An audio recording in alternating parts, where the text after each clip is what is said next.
This is the today's MCQ of discussion. A 32-year-old landscaper presents with the following lesion after traumatic inoculation during the work, and if you observe the lesion, you are able to see certain erythematous nodules which are present in a linear fashion. You can remember that this arrangement we can call it as Sporotrichoid pattern. It is also called as, what is that? Sporotrichoid pattern.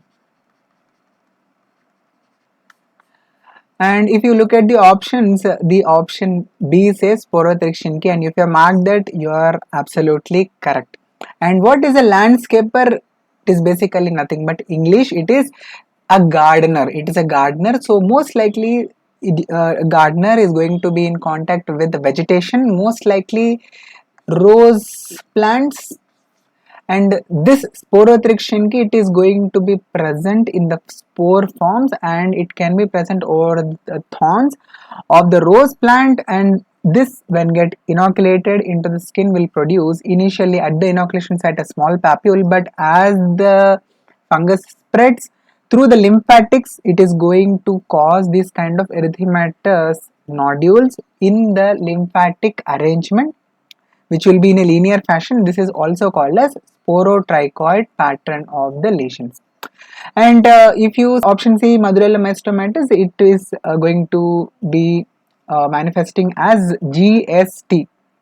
So there will be three features. Usually this will be seen over the extremities, most likely lower part of the legs, whereby granules, sinuses and tumescence, that is swelling of the feet, will be seen.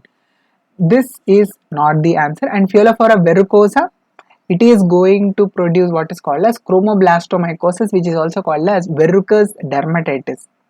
The features of this we'll see in a future video, but definitely it is not going to produce this kind of linear lesions. So you must remember that this sporotrichoid pattern is not just characteristic of sporotrichosis, but it is also seen in certain other atypical mycobacteria also. So yes, Mycobacterium marinum can also produce this kind of linear lesions along the lymph nodes. And can anyone tell me one disease name which is due to the Mycobacterium marinum? You just comment your answer in the comment section below. And yes, the nocardiosis can also produce this. Even lupus vulgaris can also produce this kind of sporotrichoid pattern of lesions. Yes, landscaper is a person who gets contact with rose plants. Write 410 followed by what is the answer which you think is correct for this question. Please do hit that like button if this explanation was helpful. At least 20 likes I expect.